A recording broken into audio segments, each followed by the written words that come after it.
¿Sabes lo que es peor que descubrir que tu novio te miente? Es descubrir que lleva 20 años fingiendo estar muerto. Estoy aquí sentada con las manos temblando, el café ya frío hace horas, y todavía no puedo creer lo que pasó hace 3 días. Mi nombre es Carmen, tengo 62 años, y pensé que ya había vivido todas las sorpresas que la vida podía darme.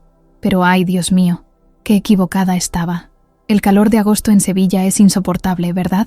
Pero ahora mismo siento un frío en los huesos que no se va ni con todo el sol del mundo. ¿Sabes esa sensación cuando el suelo se abre bajo tus pies? Pues así he estado estos días, como caminando en el aire, sin saber si lo que viví fue real o una pesadilla. Todo empezó hace 8 meses cuando conocí a Eduardo en el mercado de la Alameda. Yo había ido a comprar naranjas para hacer mermelada, como todos los jueves por la mañana, cuando se me cayó la bolsa y las naranjas rodaron por todas partes.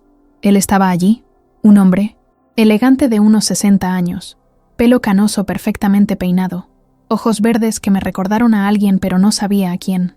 Me ayudó a recoger las naranjas una por una, y cuando nuestras manos se tocaron al alcanzar la última, sentí una electricidad que no sentía desde... No puedo ni pensarlo todavía. Me dijo que se llamaba Eduardo Mendoza, que acababa de mudarse a Sevilla después de años viviendo en Argentina, y que le encantaría invitarme a un café. Yo, como una tonta, me sonrojé como una quinceañera. Los primeros meses fueron un sueño, ¿sabes? Eduardo era todo lo que había deseado en un hombre a mi edad, atento, cariñoso. Siempre me llevaba flores los domingos después de misa. Conocía todos mis postres favoritos sin que yo se los dijera. A veces me traía torrijas que hacía él mismo, y el aroma a canela llenaba toda mi cocina de esa manera que me hacía sentir como si tuviera 20 años otra vez.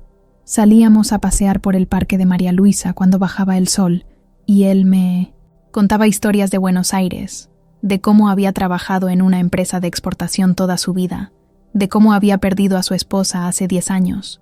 Yo le hablaba de mi Antonio, mi difunto marido, de mis hijos que viven en Madrid, de los nietos que apenas veo. Parecía que nos entendíamos perfectamente, como si nos conociéramos de toda la vida. Pero entonces empezaron las cosas raras, pequeñas al principio. Eduardo nunca me llevaba a su apartamento. Siempre nos veíamos en el mío o en lugares públicos. Cuando le preguntaba por qué, me decía que estaba reformando, que era un desastre, que ya me llevaría cuando estuviera listo. También noté que a veces se quedaba callado de repente, como si hubiera dicho algo que no debía, y me miraba con una expresión que no sabía interpretar. Una mezcla de, no sé, ternura, culpabilidad, y había algo en su forma de caminar, en cómo se tocaba el pelo cuando estaba nervioso, que me resultaba familiar de una manera que me ponía la piel de gallina. Un día, estábamos tomando café en la terraza de mi casa cuando sonó mi teléfono. Era mi hermana Pilar desde Madrid, y cuando volví, Eduardo estaba mirando las fotos del aparador con una intensidad que me inquietó. Especialmente se había quedado fijo mirando una foto vieja, de cuando yo tenía 18 años, en la feria de abril con un grupo de amigos. Cuando me vio, apartó la vista rápidamente y cambió de tema, pero yo no podía quitarme de la cabeza esa expresión de su cara, como si hubiera visto un fantasma. Las semanas pasaron y mi inquietud crecía. Eduardo seguía siendo el hombre perfecto, pero había algo que no encajaba. Sus historias de Argentina a veces cambiaban, pequeños detalles que no coincidían. Una vez me dijo que había vivido en el barrio de Palermo, otra vez en San Telmo. También tenía esa forma de hablar que no era del todo argentina, cierto acento andaluz que se le escapaba cuando estaba relajado, y luego estaba esa cicatriz en su frente, apenas visible, que me recordaba a... No, era imposible. Rafael había muerto hace 40 años. Lo vi con mis propios ojos. Fue mi nieta Lucía quien me plantó la semilla de la duda. Había venido a pasar una semana conmigo en julio, y cuando conoció a Eduardo, me dijo algo que no pude olvidar. Abuela, ese hombre me da mala espina. No sé por qué, pero es como si estuviera actuando todo el tiempo. Al principio me molestó que dijera eso, pero luego me di cuenta de que ella había notado lo mismo que yo sentía, pero no me atrevía a admitir. La gota que colmó el vaso fue una noche de agosto, cuando estábamos cenando en casa, y sonó una tormenta terrible. Eduardo se puso pálido cuando empezaron los truenos, y vi cómo le temblaban las manos.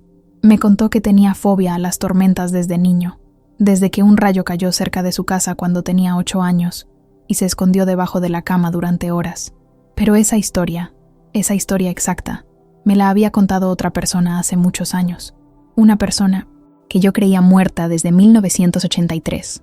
Esa misma noche, cuando Eduardo se fue, me quedé despierta hasta el amanecer dándole vueltas a todo. Saqué una caja vieja del armario, llena de fotos y cartas que no había abierto en décadas. Y allí estaba, una foto de Rafael García, mi primer amor, mi primer todo, el hombre que creía que iba a ser el padre de mis hijos hasta que esa maldita noche de marzo cambió todo. La foto era de 1982, un año antes del accidente.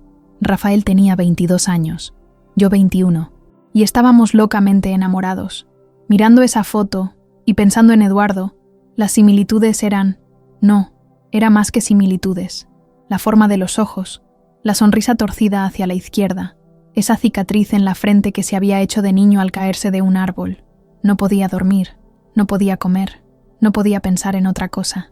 Durante días le di vueltas y vueltas, tratando de convencerme de que era mi imaginación, de que el tiempo me estaba jugando una mala pasada, pero había demasiadas coincidencias, demasiados detalles que encajaban perfectamente. Al final, tomé la decisión más loca de mi vida. Contraté a un detective privado. Su oficina estaba en el centro, cerca de la catedral, en un edificio viejo con olor a humedad y café rancio. Se llamaba Marcos Delgado, un hombre de unos 50 años con cara cansada y ojos que habían visto demasiado. Le conté toda la historia, desde el principio, desde aquella tarde en el mercado hasta mis sospechas más descabelladas. Él me escuchó sin juzgar, tomando notas en un cuaderno gastado, y cuando terminé me dijo algo que nunca olvidaré. Señora Carmen, en 30 años haciendo este trabajo, he aprendido que los instintos de una mujer rara vez se equivocan. Dame 2 semanas. Esas 2 semanas fueron las más largas de mi vida. Seguí viéndome con Eduardo, fingiendo normalidad, pero cada gesto suyo, cada palabra, cada silencio, lo analizaba como si fuera un científico estudiando una muestra. Una tarde, mientras paseábamos por el río, me contó una anécdota de su juventud en Córdoba, de cómo había aprendido a nadar en el Guadalquivir cuando tenía 12 años. Pero esa historia también la conocía. Rafael me la había contado exactamente igual, con los mismos detalles, la misma risa al final. Mi corazón se aceleró tanto que pensé que me iba a dar un infarto allí mismo. Marcos me llamó un martes por la mañana. Su voz sonaba diferente, más seria, más grave. Señora Carmen, necesito verla hoy mismo. Tengo información. El tono me dio escalofríos. Pasé el resto del día nerviosa, fumando cigarrillo tras cigarrillo, aunque había dejado de fumar hace 10 años, limpiando la casa una y otra vez porque no podía estar quieta. Cuando llegué a su oficina esa tarde, tenía una carpeta sobre el escritorio que parecía pesar toneladas. Señora Carmen, me dijo mirándome directamente a los ojos. Su instinto era correcto. Eduardo Mendoza no existe. Ese hombre es Rafael García, su Rafael García, y no murió en 1983. El Lopré. Mundo se detuvo, literalmente. Sentí como si el tiempo se hubiera congelado y yo estuviera suspendida en el aire, incapaz de respirar, de parpadear, de hacer cualquier cosa que no fuera tratar de procesar esas palabras imposibles. El accidente de coche fue real, continuó Marcos, pero Rafael sobrevivió. Estuvo en coma durante meses y cuando despertó tenía amnesia parcial. Su familia, por razones que aún estoy investigando, decidió decirle a todo el mundo que había muerto. Le dieron una nueva identidad y lo enviaron a Argentina con unos parientes. Las lágrimas empezaron a caer sin que me diera cuenta. 40 años. 40 años llorando por un muerto que estaba vivo. 40 años construyendo una vida sobre la base de una mentira. Me casé con Antonio un año después del accidente, porque pensé que Rafael había muerto y tenía que seguir adelante. Tuve 3 hijos con él, una vida entera, y ahora me enteraba de que el amor de mi vida había estado vivo todo este tiempo. «Hay más», siguió Marcos, y su voz sonaba como si estuviera muy lejos. Según mis investigaciones, Rafael recuperó la memoria completamente hace unos 5 años, y desde entonces ha estado buscándola. No sé cómo llegué a casa esa tarde. Creo que Marcos tuvo que llamar a un taxi, porque yo no podía ni caminar derecha. Me senté en mi sofá, en el mismo lugar donde Eduardo y yo habíamos visto tantas películas, donde me había besado por primera vez en 40 años, donde habíamos planeado un futuro que ahora se había vuelto un pasado, El detective me había dado todos los documentos, certificados falsos de defunción, papeles de inmigración a Argentina, incluso fotos de Rafael a lo largo de los años, viviendo una vida paralela mientras yo lo lloraba cada aniversario de su muerte. Esa noche no pegué ojo. Caminé por la casa como un alma en pena, mirando cada rincón donde había estado Eduardo, cada taza de café que había usado, cada sitio donde se había sentado.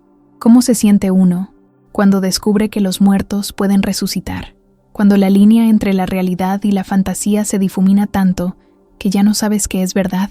Me preparé una manzanilla tras otra, pero nada podía calmar el terremoto que tenía dentro. Al día siguiente, Eduardo me llamó como siempre. «Buenos días, mi amor», me dijo con esa voz que ahora sabía que era la de Rafael, disfrazada por años de práctica. «¿Te apetece que vayamos a almorzar a ese sitio que te gusta junto al río?» Yo no sabía qué decir. Literalmente no sabía cómo formar palabras. Parte de mí quería gritarle, reclamarle por todos los años perdidos, por todas las lágrimas derramadas, por la vida que podríamos haber tenido. Pero otra parte, una parte más grande de lo que me atrevía a admitir, solo quería abrazarlo y no soltarlo nunca más. Le dije que sí al almuerzo. No sé por qué, pero necesitaba verlo una vez más antes de confrontarlo. Necesitaba mirarlo a los ojos sabiendo la verdad y ver qué encontraba allí. Nos encontramos en el restaurante de siempre, esa terraza con vistas al Guadalquivir donde tantas veces habíamos comido. Él llegó con flores, como siempre, margaritas blancas que eran mis favoritas cuando tenía 20 años, aunque nunca le había dicho a Eduardo que me gustaban. Durante el almuerzo lo observé como nunca antes. Cada gesto, cada expresión, cada forma de tocar el tenedor o de fruncir el ceño cuando pensaba. Y allí estaba, claro como el agua, Rafael, mi Rafael, el hombre que había amado con la pasión desenfrenada de la juventud, el que me había prometido matrimonio bajo las estrellas de la feria, el que había sido mi primer beso, mi primera vez, mi primer todo, pero también era Eduardo, el hombre que me había devuelto la ilusión a los 60 años, que me había hecho sentir viva otra vez cuando pensé que esa parte de mí había muerto con Antonio. «¿Estás bien, Carmen?», me preguntó en un momento, porque supongo que mi cara debía ser un poema. «Te veo distinta hoy. Y en mí no me siento sin...». Ese momento, mirándolo directamente a esos ojos verdes que habían sido lo primero que me enamoró de él hace 40 años, tomé la decisión más valiente de mi vida. «Rafael», le dije simplemente, una sola palabra, pero fue como si hubiera detonado una bomba nuclear en esa terraza. Su cara pasó por al menos 10 emociones diferentes en el espacio de 5 segundos. Sorpresa, negación, miedo, alivio, tristeza, amor. Se quedó completamente inmóvil, con el tenedor a medio camino hacia la boca, los ojos clavados en los míos como si tratara de decidir si negarlo todo o derrumbarse completamente. El silencio se extendió entre nosotros como un abismo, cargado de 40 años de malentendidos, de dolor, de amor perdido y encontrado. Finalmente, dejó el tenedor en el plato y se llevó las manos a la cara. Cuando las apartó, tenía los ojos llenos de lágrimas. «¿Cuánto tiempo llevas sabiéndolo?», me preguntó con una voz que era puro Rafael, sin ningún rastro del acento argentino que había estado fingiendo todos estos meses. «3 días», le respondí. «¿Y cuánto tiempo llevas tú sabiéndolo?». «Desde el primer día que te vi en el mercado», me dijo, y esas palabras me partieron el alma en pedazos. «¿Por qué?», fue lo único que pude preguntar. «¿Por qué no me dijiste quién eras?». Él se pasó las manos por el pelo, ese gesto que recordaba perfectamente de cuando éramos jóvenes. «Porque no sabía cómo, porque han pasado 40 años, porque tú habías rehecho tu vida, tenías hijos, nietos, porque yo no tenía derecho a destrozar tu mundo apareciendo como un fantasma del pasado». Su voz se quebró en la última frase, y vi al niño asustado que había sido, al hombre roto que había tenido que construirse una nueva identidad para sobrevivir. «Pero lo hiciste», le dije, y mi voz sonaba más dura de lo que pretendía.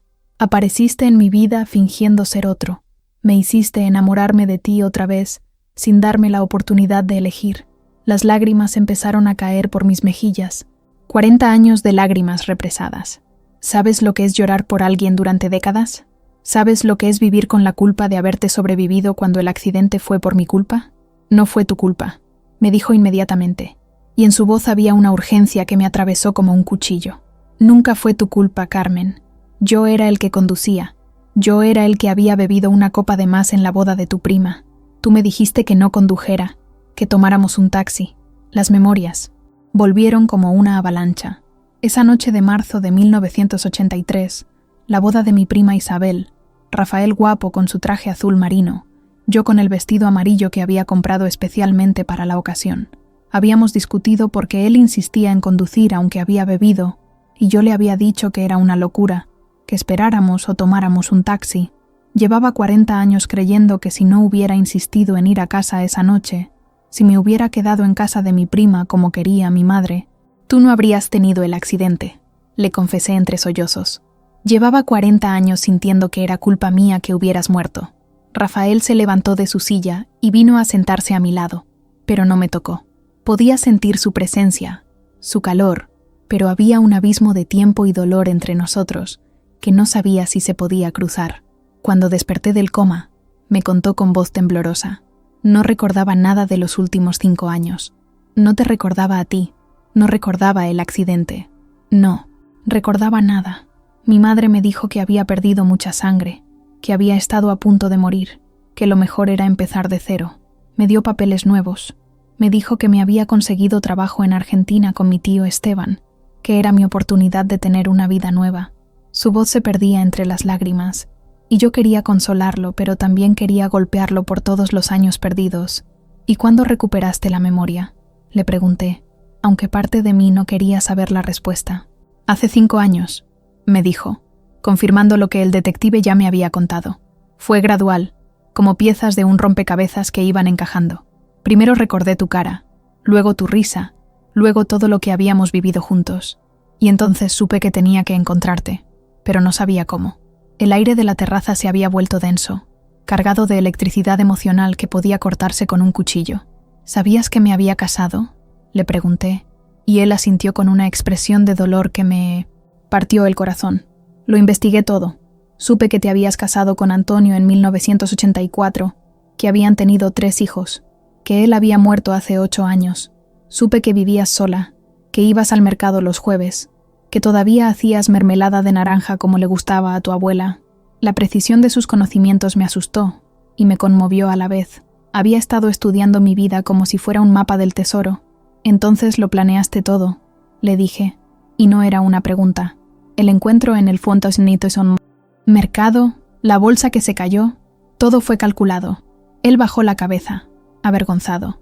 Al principio solo quería verte, asegurarme de que estabas bien. Pero cuando te vi allí, tan hermosa como siempre, con esa sonrisa que me había enamorado 40 años atrás, no pude resistirme. Pensé que podía acercarme poco a poco, que tal vez podríamos ser amigos, que no tenía que complicar tu vida. Su voz se desvaneció, porque ambos sabíamos que esa justificación no tenía sentido. Pero me mentiste, le dije, y mi voz era apenas un susurro. Durante 8 meses me mentiste cada día. Me hiciste enamorarme de Eduardo cuando quien yo amaba era Rafael. Las palabras salían como puñales, pero necesitaba decirlas. ¿Sabes lo que se siente descubrir que el hombre del que te has enamorado es el fantasma de tu pasado? ¿Sabes lo que es darse cuenta de que nunca dejaste de amar a alguien que creías muerto? Mi voz se quebró completamente, y los otros comensales de la terraza empezaron a mirarnos. Rafael, mi Eduardo, se cubrió la cara con las manos y empezó a llorar como no había visto llorar a un hombre en mi vida. Lo siento, repetía una y otra vez. Lo siento, Carmen. Lo siento mucho. No sabía cómo decírtelo. Cada día que pasaba se hacía más difícil. Cada vez que me mirabas con amor, me odiaba más por estar mintiendo, pero no podía parar porque tenía miedo de perderte otra vez. Su dolor era tan palpable que quería consolarlo, pero mi propio corazón estaba demasiado roto para poder dar consuelo. La gente de las otras mesas empezó a susurrar y me di cuenta de que estábamos montando una escena en público. «Vámonos», le dije. «Vámonos de aquí». Pagamos rápidamente y salimos del restaurante sin hablar. Caminamos hacia el río en silencio. 2 personas de 60 años llorando como adolescentes, cargando el peso de 4 décadas de malentendidos.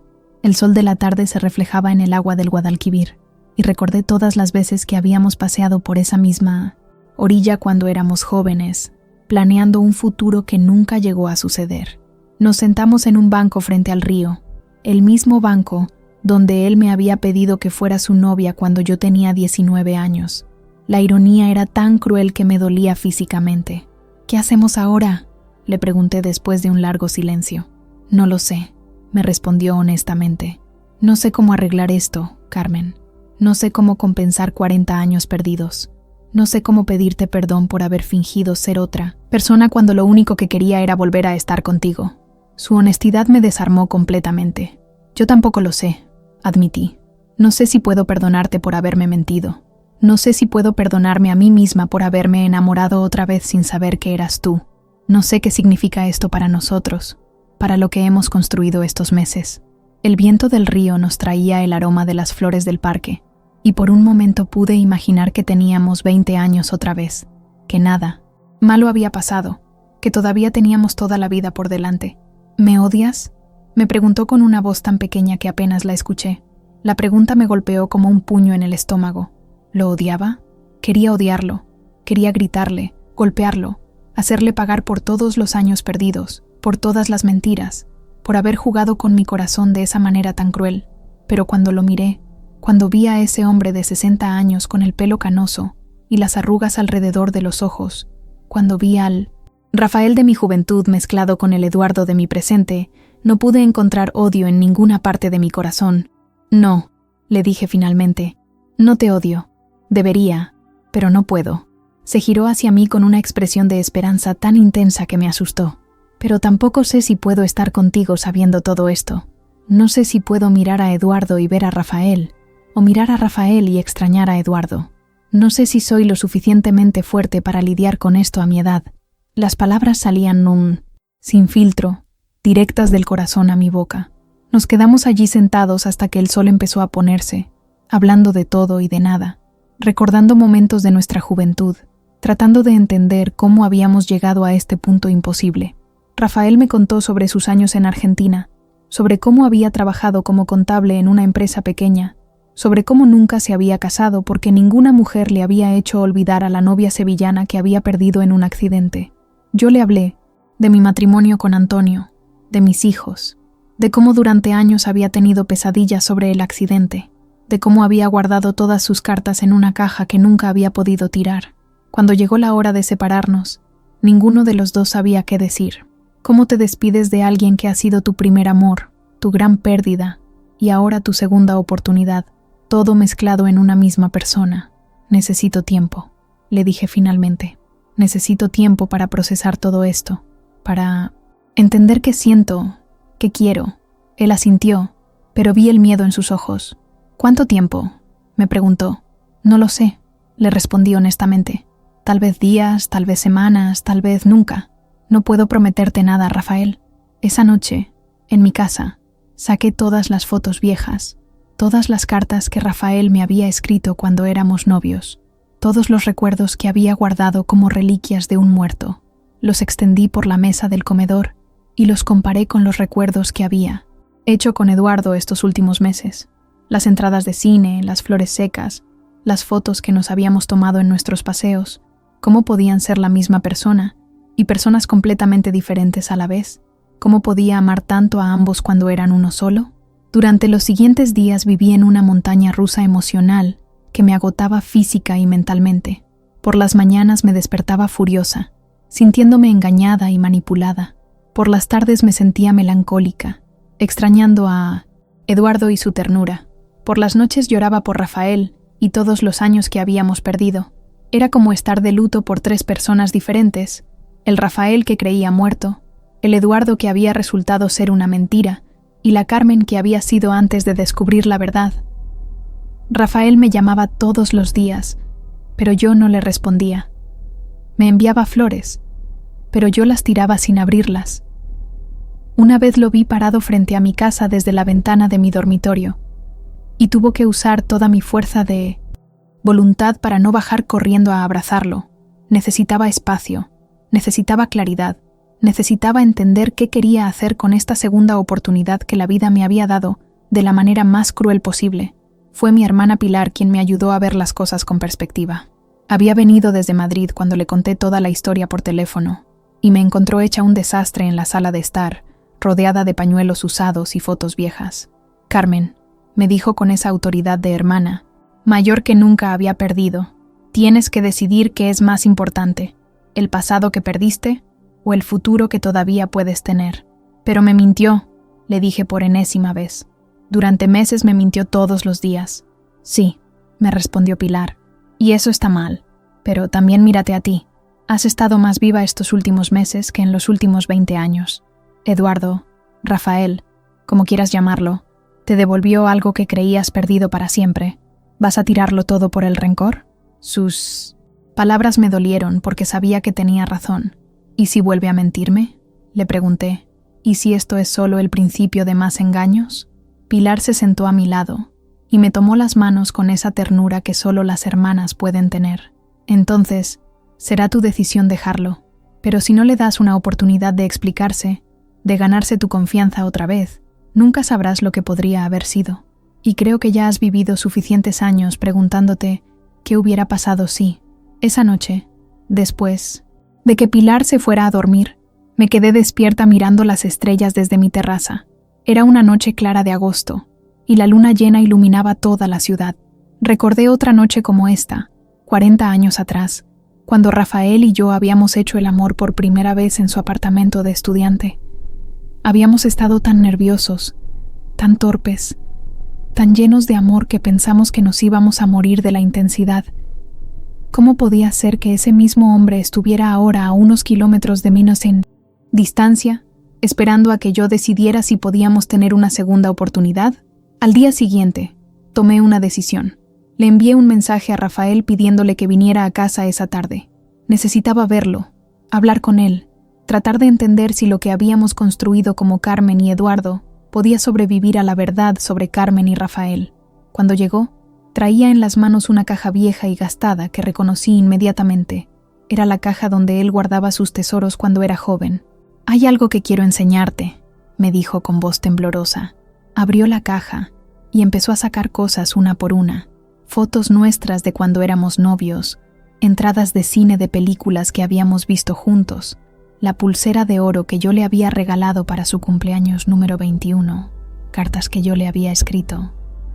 «Esto es todo lo que me quedó de ti cuando desperté del coma y recuperé la memoria», me explicó.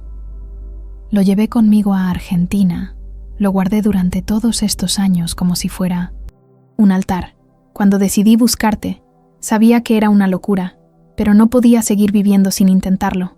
Ver todos esos recuerdos, saber que él los había guardado con tanto cuidado durante 40 años, me rompió todas las defensas que había construido.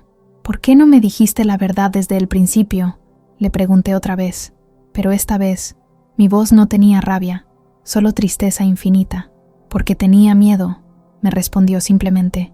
«Miedo de que me rechazaras, miedo de que no me creyeras, miedo de que me odiaras por haberte hecho sufrir todos estos años pensando que estaba muerto. Pensé que si me acercaba poco a poco, si te conquistaba otra vez como Eduardo, tal vez tendría el valor de contarte la verdad cuando fuéramos más cercanos». «¿Y qué hubieras hecho si nunca hubiera descubierto quién eras realmente?», le pregunté. «¿Te hubieras llevado el secreto a la tumba?». Él se quedó callado un momento, y vi la honestidad luchando con la culpa en su cara. «No lo sé», me dijo finalmente. «Probablemente hubiera seguido posponiendo la confesión hasta que fuera demasiado tarde. Soy un cobarde, Carmen. Siempre lo he sido cuando se trata de ti».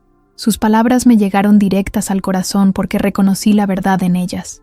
Rafael siempre había sido valiente para todo, excepto para hablar de sentimientos profundos. Incluso cuando éramos jóvenes, le costaba decirme cuánto me amaba. Le costaba abrirse completamente. Tal vez por eso había escogido este camino tortuoso. En lugar de simplemente aparecer en mi puerta y decir la verdad. «¿Me amas?», le pregunté de repente. Una pregunta directa que lo dejó descolocado.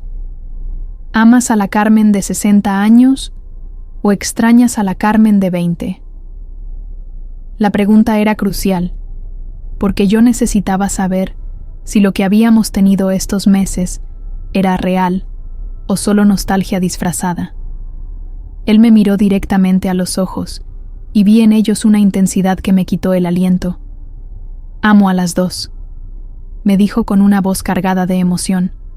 La Carmen de 20 años que me enseñó lo que era el amor verdadero, pero me enamoré perdidamente de la Carmen de 60 años que cocina para mí los domingos, que se ríe de mis chistes malos, que me ha enseñado que el amor maduro es más profundo que la pasión juvenil.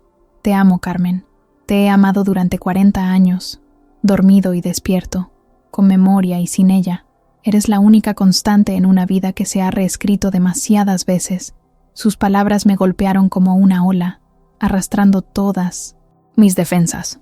Me acerqué a él, tomé su cara entre mis manos, y por primera vez en una semana lo miré realmente. Vi las arrugas que el tiempo había tallado alrededor de sus ojos, las canas que habían reemplazado su pelo negro, las líneas de expresión que hablaban de años de sonrisas y tristezas. Pero también vi sus ojos verdes, eternamente jóvenes, eternamente familiares, eternamente míos. «Yo también te amo», le dije, y fue como si hubiera estado conteniendo la respiración durante días y finalmente pudiera exhalar. «Te amo como Rafael, te amo como Eduardo, te amo como seas, pero necesito tiempo para aprender a confiar otra vez. Necesito que me prometas que nunca más habrá mentiras entre nosotros, sin importar lo difícil que sea la verdad». Él asintió fervientemente, tomando mis manos entre las suyas. «Te prometo», me dijo, «que desde hoy en adelante no habrá más mentiras, no habrá más secretos, no habrá más máscaras. Soy Rafael García, tengo 61 años, viví 40 años creyendo que había perdido el amor de mi vida, y ahora que te he encontrado otra vez, no voy a desperdiciarlo por ser cobarde». Su promesa resonó en mi corazón como una campana, clara y verdadera.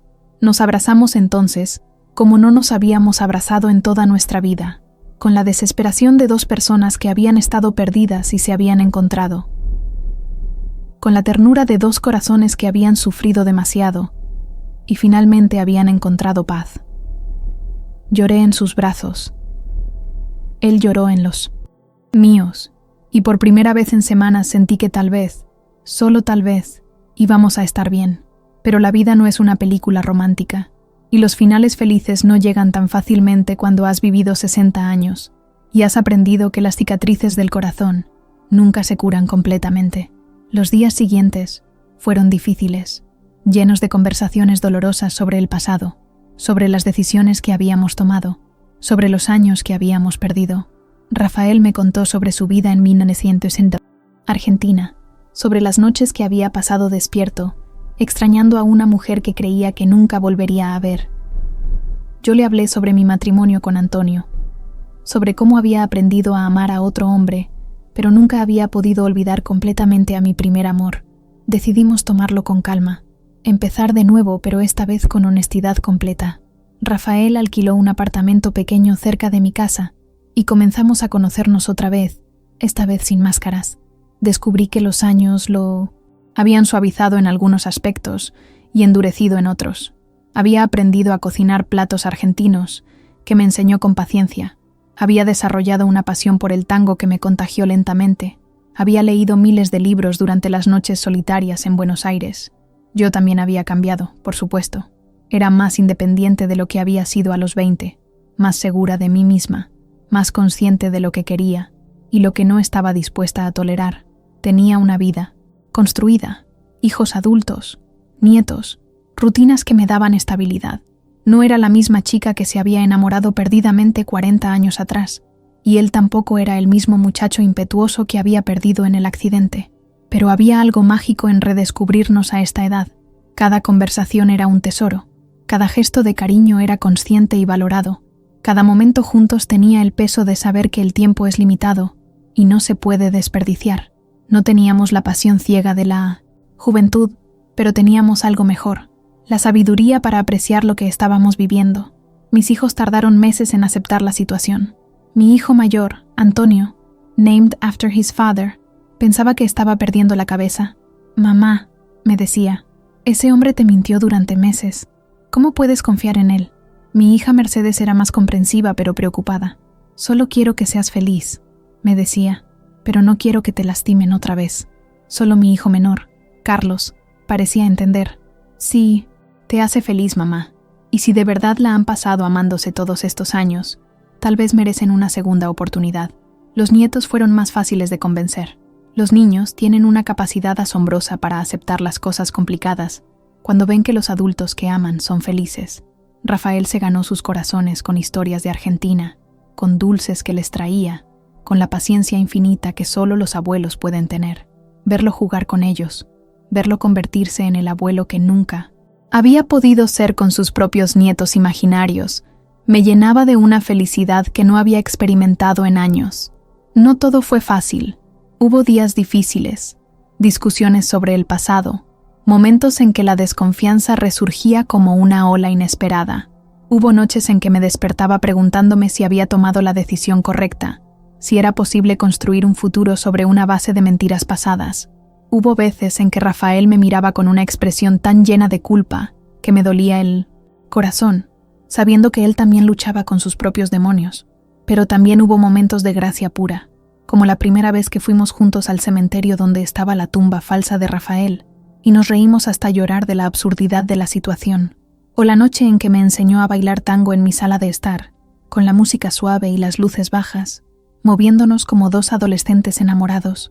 O la mañana en que desperté en sus brazos después de hacer el amor por primera vez en mis 40 años, y sentí que había vuelto a casa después de un viaje muy largo. Ahora, sentada aquí contándote esta historia, han pasado 6 meses desde que descubrí la verdad. Rafael y yo estamos planeando casarnos en primavera, una boda pequeña e íntima con nuestros hijos y nietos. No va a ser el cuento de hadas que tal vez habríamos tenido si hubiéramos podido estar juntos desde el principio, pero es nuestra historia, complicada y hermosa y real. ¿He perdonado completamente? No lo sé. Hay días en que todavía siento rabia por los años perdidos, por las mentiras, por todo lo que podría haber sido diferente. Pero he aprendido que el perdón no es un evento único, sino un proceso que se renueva cada día. Y cada día escojo amar a este hombre, que es a la vez mi pasado y mi presente, mi primer amor y mi último. La vida nos ha dado una segunda oportunidad de la manera más extraña posible. No la vamos a desperdiciar preguntándonos qué hubiera pasado si las cosas hubieran sido diferentes. A nuestra edad, sabemos que el tiempo es un regalo que no se puede dar por sentado. Cada día que tenemos juntos es un día que no tuvimos durante 40 años, y eso lo hace más valioso que el oro. ¿Sabes qué es lo más extraño de todo? Que al final, contratar a ese detective para investigar a mi novio me llevó de vuelta al amor de mi juventud. La vida tiene un sentido del humor muy peculiar, ¿no crees? A veces las respuestas que buscamos están más cerca de lo que imaginamos, escondidas detrás de caras familiares y sonrisas que creíamos perdidas para siempre. Y ahora, si me disculpas, tengo que ir a preparar la cena. Rafael viene en 1 hora y prometí hacerle paella como le gustaba cuando éramos jóvenes. Algunas tradiciones, después de todo, vale la pena mantenerlas vivas.